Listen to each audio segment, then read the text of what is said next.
Si sois puristas de las ópticas fijas, en ese caso me imagino que las llamaréis primes, que suenan mucho mejor.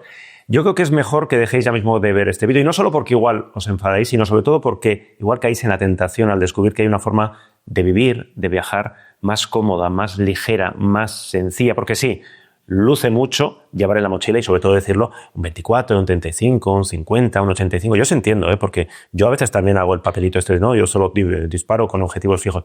Pero ¿sabéis qué pasa? Que a veces la vida no espera que tú cambies de objetivo. Y esa foto de tu vida que no se va a volver a repetir, le da absolutamente igual si tú llevas un 24 y quieres cambiar al 85. Por eso desde hace muchos años existen esos zooms todo en uno, que lo pones en la cámara y te olvidas absolutamente de todo. Son los zoom que a veces nosotros llamamos todoterreno y que tienen un nuevo rey. Este Sigma, atención, 16 300 milímetros f3.5.6.7. Un rey que, eso sí, tiene un archienemigo más veterano que también tenemos por aquí, el Tamron 18 300 3.5.6.3. ¿Cuál es el mejor super mega ultra zoom para viajar? Vamos a ver si lo comprobamos. Y hablando de viajes, ¿qué necesitáis para viajar además de uno de estos zoom? Ya lo sabéis, si sois habituales de Fotolari, seguro que ya lo sabéis porque os lo hemos contado muchas veces y porque NordVPN es compañero de viajes y aventuras de Fotolari casi desde el principio. Necesitáis efectivamente un VPN, el mejor VPN, NordVPN, que patrocina este vídeo. Yo sé que Álvaro os lo ha explicado 1000 veces, así que no os voy a volver a repetir que VPN es una red privada virtual. Voy a ir a lo interesante, a lo importante. Os voy a dar 5 motivos por los que ya mismo deberíais estar instalando en vuestro ordenador, en vuestra tablet, en vuestro móvil, NordVPN. Lo primero, claro, la seguridad. Yo lo llevo siempre instalado en el Mac, en el iPhone y lo utilizo mucho sobre todo cuando estamos de viaje, cuando estamos conectados a una Wi-Fi del aeropuerto, una Wi-Fi de la biblioteca de vuestro barrio, una Wi-Fi del hotel. Sabemos de compañeros que han tenido sustos con sus cuentas de correo, de YouTube, en los hoteles, por la Wi-Fi y demás. Así que con NordVPN vais a estar siempre protegidos y vais a evitar este tipo de sustos. Segundo, muy importante, la privacidad, que tus datos no sean rastreados, que nadie pueda ver dónde estás navegando, dónde estás conectando y también, por supuesto, puedes ocultar tu dirección IP. Tercero, NordVPN tiene una aplicación muy interesante que se llama Dark Web Monitor que permite monitorizar las filtraciones de contraseñas. Tú le pones un correo electrónico o tantas cuentas de correo electrónico como quieras y si esas cuentas las has usado para abrirte una cuenta de usuario aquí o allá y ha habido una filtración de datos, te avisa y te recuerda que deberías cambiar usuario y contraseña para evitar líos. Cuarto, muy interesante, estar conectado a servidores locales, servidores de tu país, aunque estés en otra parte del mundo. Esto es muy interesante para seguir viendo tus contenidos en streaming, en diferentes plataformas y esto ya lo hemos explicado alguna vez, en el caso de Fotolari, cuando manejamos nuestras cuentas de YouTube, subimos vídeos y demás desde otro país, las alertas de seguridad se vuelven locos, nos pueden hacer perder mucho tiempo, pero si con VPN le decimos que seguimos en España, no hay ningún problema. Y 5, para mí una de las cosas más importantes, porque todo esto serviría de bien poco si fuera un rollo de utilizar y sois un poco vagos como yo. Esto es muy sencillo, lo llevas instalado en el ordenador, en el tablet, en el iPhone, en el teléfono, donde sea y simplemente te conectas y listo. Y también es muy económico, sobre todo si usáis algunas de las promociones que en la página especial de Fotolari vais a encontrar con unos precios estupendos para empezar a utilizar ya mismo NordVPN e iros de viaje con ¿cuál de estos dos zooms? Eso es lo que vamos a ver ahora en este vídeo.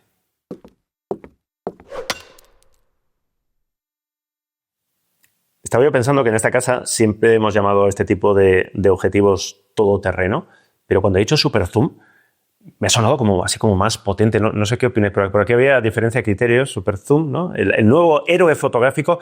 Bueno, llamadlo como os dé la gana, este tipo de objetivos en realidad es un invento muy viejo, existen desde hace muchísimos años y Sigma es curioso porque históricamente siempre ha sido muy potente en esta gama de objetivos todo en uno, super zooms, como queráis llamarlo, es decir, ópticas, que lo pones en la cámara y te olvidas porque cubres absolutamente todo. Pero en los últimos años también es verdad que Sigma tenía un poco abandonada esta línea. Yo creo que su apuesta, la apuesta de la marca por hacer ópticas más premium, ha hecho que se haya olvidado un poco de estos objetivos que normalmente relacionamos más con un mercado pues, más generalista, más popular. Son ópticas más económicas. Pero ahora vuelve y vuelve por todo lo alto batiendo un récord porque este 16-300, si las matemáticas no se me dan mal, son, bueno, lo tengo contado, 18,7 aumentos, bate récords, eso sí, en el mundo de las cámaras sin espejo, porque Tamron en su momento para cámara reflex ya tenía un zoom exactamente igual que este, un zoom 16-300 milímetros. Vamos con un repaso rápido a algunos datos de este objetivo que se presentó hace unos meses, es bastante nuevo. Es una óptica bastante compacta si la tenemos plegada, si la damos en la posición de transporte, pero tenéis que tener en cuenta que los milagros no existen y que cuando la desplegamos el tamaño es considerable. Por eso en nuestra portada hemos querido mostraros los objetivos desplegados, porque claro, esto es un poco trampa, ¿no? Porque dices, qué pequeñito, hasta que lo desplegas. Bueno, es bastante compacto si tenemos en cuenta las focales equivalentes que tenemos aquí, 16-300, esto estamos hablando de un 24 o 450 milímetros equivalentes. El peso, muy bien, muy comedido, 615 gramos. Frontal de 67 milímetros, así que vamos a poder utilizar filtros bastante pequeñitos y bastante económicos, que esto siempre se agradece. Tengo más datos por aquí. Yo he estado utilizando la versión para Sony, que ya sabéis que suele ser las primeras que llegan al mercado. Lo he utilizado con una Sony A6700, pero está disponible también en versiones, si no me equivoco, para Canon RF. Sí, para Canon sin espejo, pero APS-C. Ya sabéis que Sigma es una de las dos marcas que puede hacer objetivos para la sin espejo de Canon, pero de momento solo les dejan hacer objetivos APS-C como este. Y también, si no me equivoco, va a estar disponible para Fujifilm X. Para Nikon Z, que yo sepa, todavía no está disponible. Distancias mínimas de enfoque, 17, se mueven entre 17 centímetros y 105 centímetros en los dos extremos de las focales. Y el ratio de ampliación, muy interesante, 1:2, que lo vamos a conseguir a 70 milímetros. Precio, tengo por aquí apuntado, precio oficial, 730 euros. Y su competidor bastante veterano, este objetivo tiene casi ya 4 años, lo decíamos antes, el Tamron 18-300 T5 6Ts. Ahí están las dos principales diferencias, luego lo comentaremos, luego comparamos. El angular, aquí es un 18 en vez de un 16, y la apertura en la focal más larga es un 6.3 en lugar del 6.7 del nuevo Sigma. Por lo demás, ya veis que son muy parecidos en tamaño, en dimensiones, tanto plegado como desplegado, pesan prácticamente lo mismo. El Sigma era 615 gramos y este son 620 gramos. La rosca frontal también para filtros de 67 milímetros. De nuevo vamos a conseguir un macro, una ampliación de 1.2, aunque en este caso ese máximo de ampliación lo vamos a tener en la posición más angular. Una cosa curiosa que me llamó la atención es que el giro del zoom es contrario, es decir, en el caso del Tamron giramos hacia este lado, hacia la izquierda, y en el caso del Sigma, que como es más nuevo entiendo que va más durillo, giramos hacia el otro lado, que supongo que habrá algún motivo para que sea así.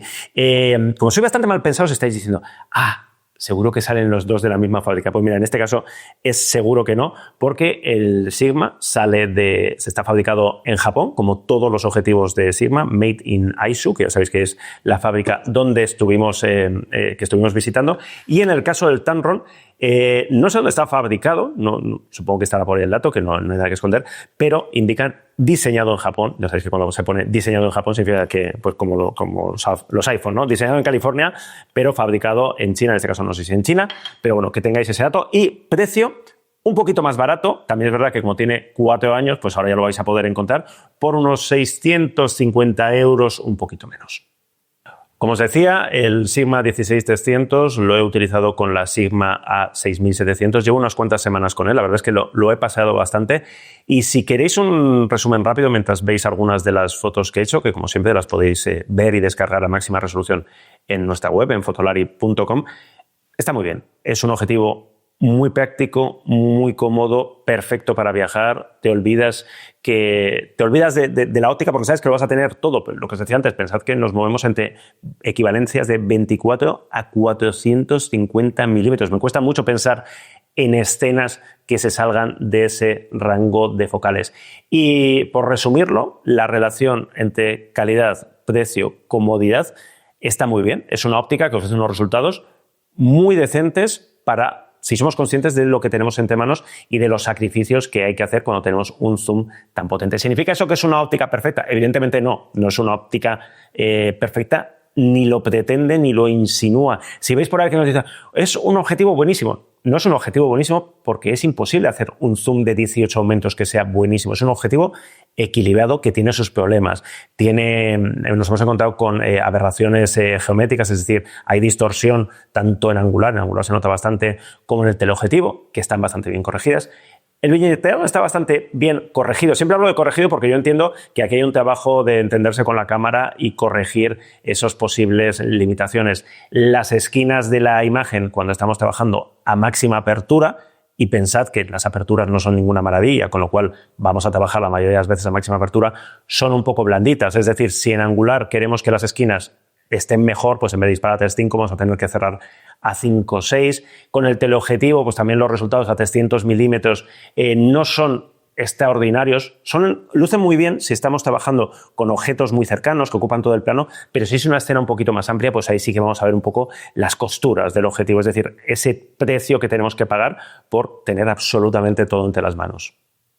Pero vaya, que en general la calidad muy bien, muy correcta. Por ejemplo, los reflejos están muy bien controlados, no me he encontrado con ningún problema de reflejos en las imágenes o de aberraciones cromáticas, lo cual significa que hay aquí un trabajo óptico muy bueno. Yo no sé qué más le podemos pedir a un objetivo como este. Bueno, sí, una cosa, que sea mejor que su competidor, teniendo en cuenta que su competidor tiene ya 4 años, que el Tamron 18300 se presentó, si no me equivoco, a mediados de 2021, así que va ya para los 4 añitos.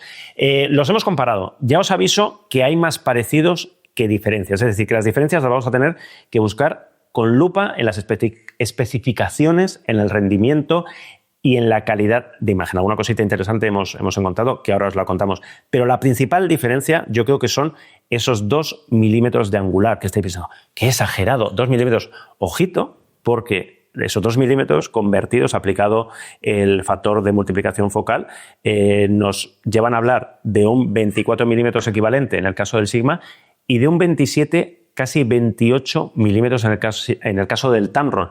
Y sabéis que a la hora de hacer fotos, a la hora de componer, la diferencia entre 24, 28 y 27 son 3 milímetros, pero es importante. Yo creo que ya nos hemos olvidado, nos hemos acostumbrado mucho a trabajar siempre con un 24 milímetros y que 28 se nos puede quedar muy, muy corto para algunas tomas angulares.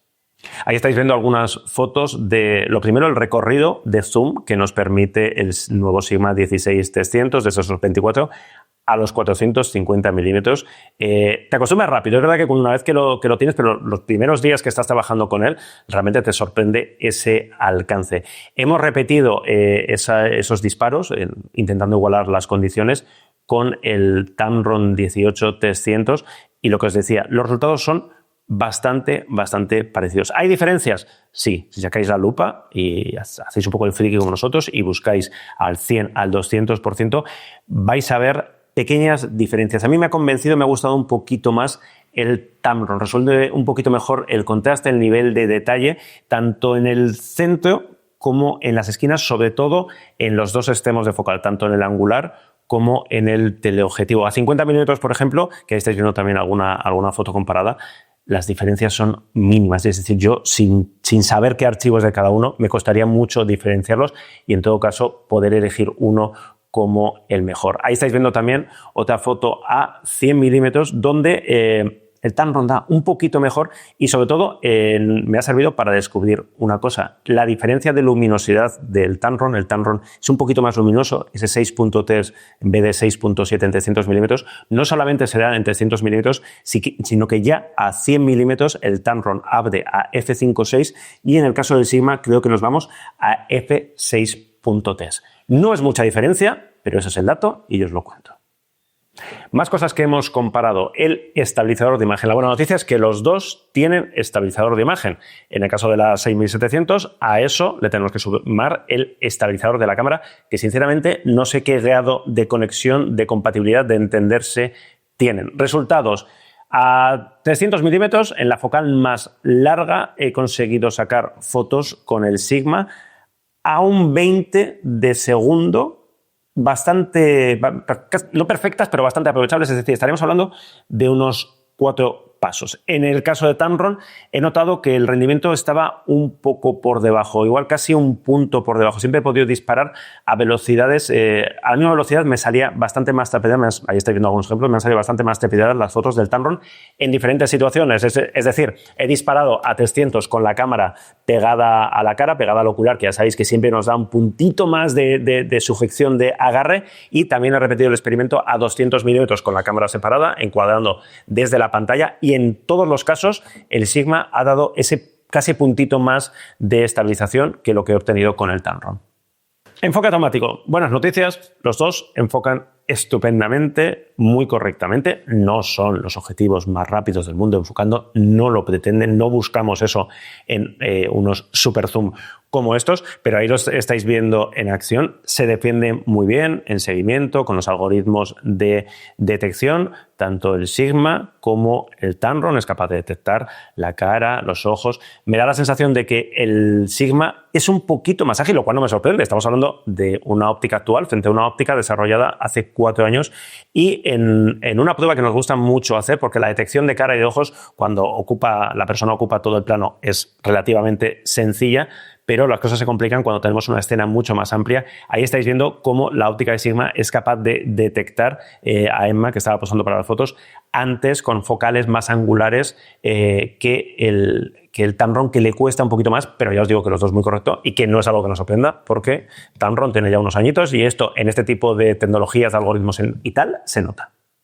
Y última cosa que hemos comparado, el enfoque macro. Los dos os decía antes que tienen una ampliación de 1,2, lo cual está muy bien porque son objetivos que pretenden ser polivalentes, que pretenden servir para todo, objetivos que vamos a usar mucho de viaje, que podemos usar en la naturaleza, con lo cual esa ampliación de 1,2 nos va a dar bastante juego para la fotografía de aproximación. Pero hay una diferencia muy importante, y es que ese 1,2, esa mínima distancia de enfoque, esa máxima ampliación, en el Tamron la vamos a conseguir a 18 milímetros, es decir, con la focal equivalente a unos 28 milímetros, y en el caso del Sigma con los 70 milímetros, lo cual nos va a dar un encuadre, una forma de componer mucho más diferente. A mí me gustan mucho más las imágenes que he podido hacer con el Sigma a 70 milímetros, porque al final un macro a 28 milímetros, bueno, pues tiene una perspectiva muy, muy marcada. Aparte de los problemas, luego a la hora de acercarte, a la hora de intentar componer, estáis viendo algunos ejemplos que he improvisado por casa. A mí me parece mucho mejor solución, mucho mejor los resultados del macro del Sigma 16300.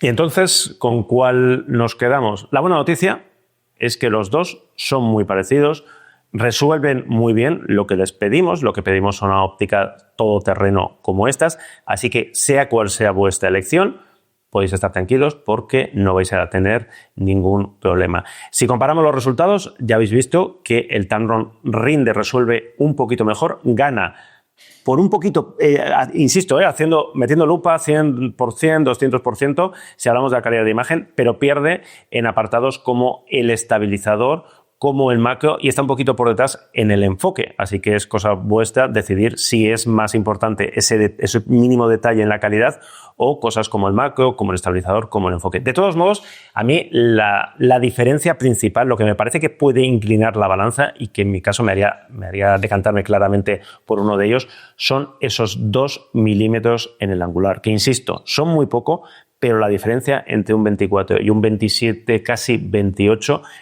es una diferencia que se nota a la hora de trabajar. Y estoy hablando en el caso de la montura para Sony, pero la cosa se complica un poco más si estamos pensando en las versiones para Canon. Tamron, por cierto, acaba de anunciar que este verano, hasta ahora no estaba disponible, pero Tamron ha dicho que para este verano llegará su versión para Canon RF y para Nikon Z, así que los dos van a competir en esa gama todoterreno para Canon. Bueno, si aplicamos la multiplicación de Canon, que ya sabéis que es 1.6 en vez de 1,5 por, estaríamos hablando de, en el caso del Sigma, un 25,6 milímetros frente a casi un 29 milímetros en el caso del Tamron, que ahí sí nos quedamos bastante cojos en la parte focal, en la parte angular.